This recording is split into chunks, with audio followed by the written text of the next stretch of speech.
I teach a lot on this channel about the best focal lengths and how to shoot with them.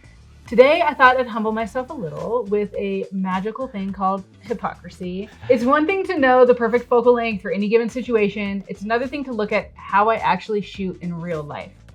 So today, you have two choices.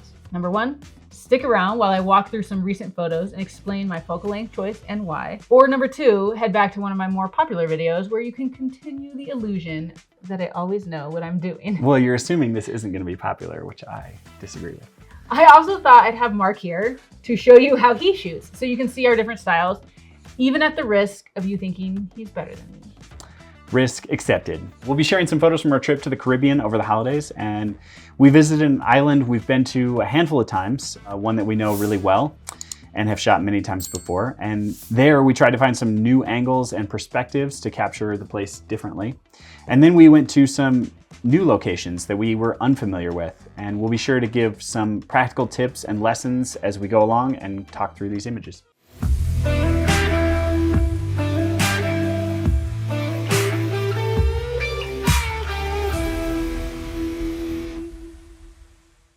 We're Mark and Brenda Bergering, and today we're going to show you exactly how we captured the moments, the lens, the lighting, the timing, and the decisions that made these photos work. So before we get started diving into the photos, let's talk about what lenses we had on the trip so we know what focal lengths we were working with. Yeah, so on this trip we brought the wide angle 16-35, the 28mm, which is the same focal length as is within this lens, but it is much more small and compact. And we also brought the 24-70, and then I also brought the 85mm lens, which I probably wouldn't have brought except for the fact that we had a bunch of family there and I wanted to get some portraits of everyone. Let's start with one of my favorites that you took, this Mark's beach chair photo here. Sure. Tell us about this photo. Yeah, so we'll put the photos up on screen, but we're also looking at it right here. This was shot on the 28mm Pancake. It's a fixed aperture f4.5 prime lens. And if you want to learn more about that and what I think is the perfect travel camera, be sure that you're subscribed so that you will get notified when that review goes live, because I think this little setup is one of the best travel setups you can get right now. So we were at this beach and I was feeling quite frustrated by the crowds and chaos of tourism, and I wanted a clean, beautiful picture to represent how this beach could feel in the right season. So it took a while to find the framing and express it, but I really like how this image is simple, it's empty, I think it's beautiful. I saw the chair, and the blue chair kind of matched the blue water. The armrest of the chair kind of matched the sand, and it really brought out the colors. And I liked how the light was hitting and creating a shadow. And I wanted to have a human element in there to kind of interact with the scene, but I didn't want a person. So I thought that the shadow of somebody walking by looked really clean. So I had Brenda walk through the frame to add that human element and give it a sense of anonymity with just the shadow. Yeah, it was really cool to have you ask me to stand there and I didn't know what you were doing, but then to later look at the picture that you created. And so I think the tip here is to simplify the frame down to only the necessary elements to tell the story that you want to tell. Yeah. So if you try to include too much, the frame gets too busy and it's not saying anything. Whereas this is communicating a clear message that you were intending to tell about this photo. Yeah, I think it epitomizes that white sand beach that everyone wants to just sit and look at the water. I love it. Next, let's go to one of my favorite images of Brenda's from this rugged coastline, which I think is a perfect contrast to the white sandy beaches. Yeah, this image was shot on the 24-70mm lens at 24mm. I shot it at f20, as you can see by the sun star. And it's underexposed to preserve the sky and the colors in the sky, as well as make the image of the boy a silhouette. So his shadow in the last picture, you know, that's me in the photo, but it doesn't need to be me. So the viewer doesn't necessarily see me. And this is our son in the photo, but the viewer doesn't necessarily see him. It just says a little boy climbing on the rock. So basically, I loved this beach. We found this beach the day before, or a couple days before this photo was taken, and I wanted to return there at sunrise. It was a completely different beach than any of the other beaches we went to. All the white sand beaches are beautiful, but this was like more rugged and it just spoke to me. And so when we got there, I didn't feel it at first. I was watching the waves crash on this rock, just killing the time, enjoying it. But then the light broke through and I knew I needed to put together the waves on the rocks with the light. I started shooting it, and then my son saw me and saw what I was shooting, and little boy sees rocks. What's he gonna do? He's gonna climb on it. And at first Mark said, no, don't go over there, mom's busy. And I said, no, it's good, because you add the human element and it really gives it more of a story. It would be more boring without him. So the one thing that could make this photo better is if I had gotten a splash on the rock with the light, with the kid, but I got 2 out of 3, which is fairly good odds for that. So I think the tip here is that sometimes you don't know what the story is that you want to tell until you get there, and be curious, watch the elements appear, and then find a way to put them together to tell a story. I love it. So because of that unstoryboarded image, let's go to a more planned and storyboarded shot. So I know that one of the shots you wanted to get on this trip was a palm tree over the sand. Yeah, I mean, it's that kind of quintessential beach photo is palm tree over sand with beautiful blue water. But I realized that the trees that I had scouted and wanted to photograph got wiped out in a hurricane, so that wasn't gonna work. So I was searching the entire trip for a beautiful palm tree over the sand, and this was kind of the best I got, but I think it works pretty well. I think the lines coming through the frame from the left side all kind of draw your eye.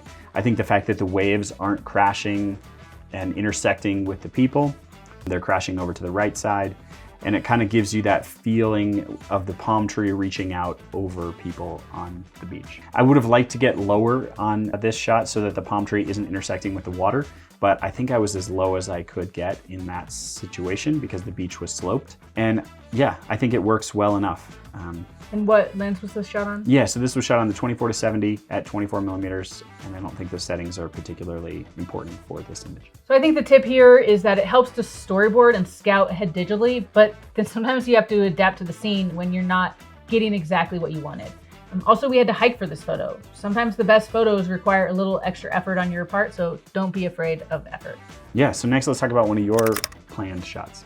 All right, so this photo was shot on the 28 pancake lens again. It was shot at 1.3 seconds, and this is one of our favorite palm trees on our favorite beach. We love this tree so much, but it's actually really hard to photograph. And it's hard to capture how it makes you feel when you're there. So we went out at sunset, and I was looking for a way to capture this palm tree, and I was getting low, getting high, getting close, getting far, doing all the things, trying to figure out a framing that would work. And eventually I got what I thought was a pretty good shot, and I turned to Mark and I said, how can I make this better? And that's something that we do sometimes, is ask each other for help on composition. And that's when we came up with the idea to try a slow shutter. And I think that makes this image, because it just adds that extra piece that makes something more interesting. You see the motion in the palms, you see the motion in the water. And once we made that decision, how I should frame it and everything else kind of came together to create this image that really captures the feeling of this tree. Yeah, so I think the tip here is that, you have to keep working on it. You can't just give up when things aren't working.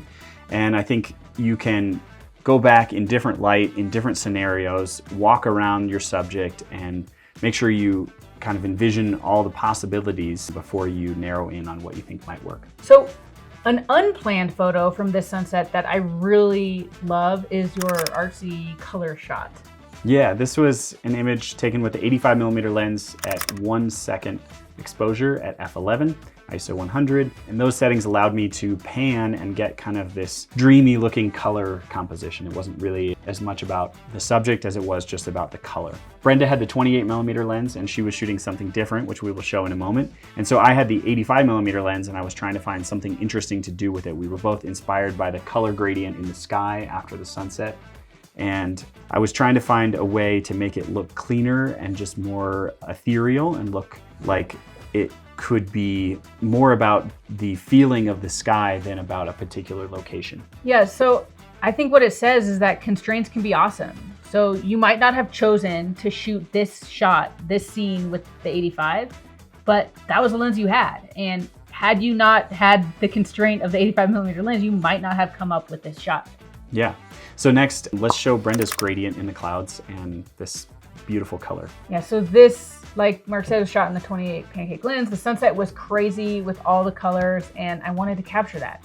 I tried a few different versions with the horizon, but the simplicity of this said much more. I love how it goes from blue to pink, back to blue, and I love how it turns out. You don't know where it is, but you can tell that that was one beautiful sunset. Yeah, I think the tip here is to experiment with excluding elements. I think if you had included the foreground, it might have given it more place and location, whereas if it's intentionally excluded, it gives you a feeling that it's just a beautiful sky and it focuses more on the colors than actual location. And also stay after sunset, even if the bugs are biting, because the sunset got better and better and better. And It so really did.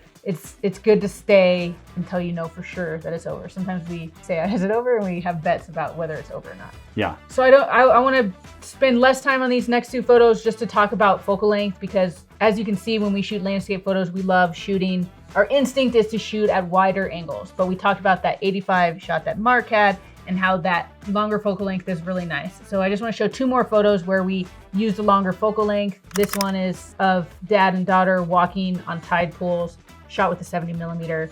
As you can imagine, this would be a cool shot if it was wide as well, because you might see the horizon, you might see the sun, you might see more of the setting, but that's not the subject of this photo. That might be about the setting and then the people are context. In this photo, the subject is the people. And so using a 70mm really allows to bring that in. Yeah, that compression and isolation keeps the horizon and foreground out of it so that you could not really get a sense for where they are in the ocean. You just know that they're out in the ocean. Yeah. And then this photo of palm trees, I really love, you know, the light coming through the trees and the background mist. And I think that it's made stronger by the compression. So again, it's a 70mm photo, and that focal length choice allows for a different impact than shooting a wide landscape of this same scene would. Yeah, there's more compression and you get the symmetry of trees kind of falling off into the distance. Yeah, but now let's go underwater and talk about this shot that you took. Yeah, so this is an underwater shot of you diving with the blue tang. And I think it is a good example of a photo that I really like because it's got foreground, middle ground, and background. And those three layers combined with the light coming in from the top. I love a classic backlit shot. It just works really well in a kind of classic composition.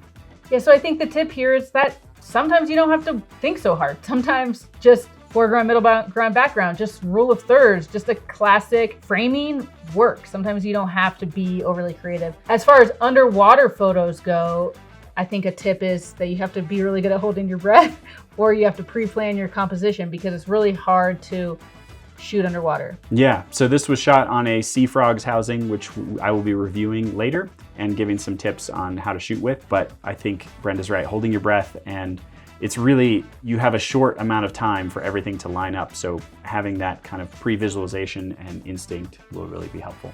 So we'll do one more underwater photo before we end here. This is a shot I took. I really wanted to do an over-under photo, and I wanted to just show kind of where we were and tell that kind of story. I made Mark dive a few times in order to get the angle on his body that I wanted, because I wanted him coming from over to the under. And as you can see, the background's blurry. It's shot at f3.5. And so if I had wanted the background to be sharp, I would have had to shoot at a higher aperture. I don't think it's necessary for this photo, but that's one thing I could have done differently. And then also the underwater housing that you have makes this photo harder or easier. But either way, shooting a lot is important because the waves are constantly moving. And so you have to get it where you want it. Yeah, over-under photos are extremely challenging. So I was impressed that Brenda captured this, and I really enjoyed it. So I think that's all we have time for, because I'm sure you have to go eat or go to work or do something else. But as you can see, lens choice matters. But these were the lenses we had with us, and these are the lenses we shot with, and vision matters more. Yeah, I think gear is less important than your actual intention, intuition, and pre-visualization. One of the big takeaways from this trip was helping us see and define how we work differently. So you'll definitely want to watch this video on the 3 tiers of photographers for more on that. Yeah, thanks so much for watching. If you have any questions or if you like this format and want me to see more of it, leave a comment down below and we'll see you in the next video. We'd also love to know whose photos are better, subjectively or objectively.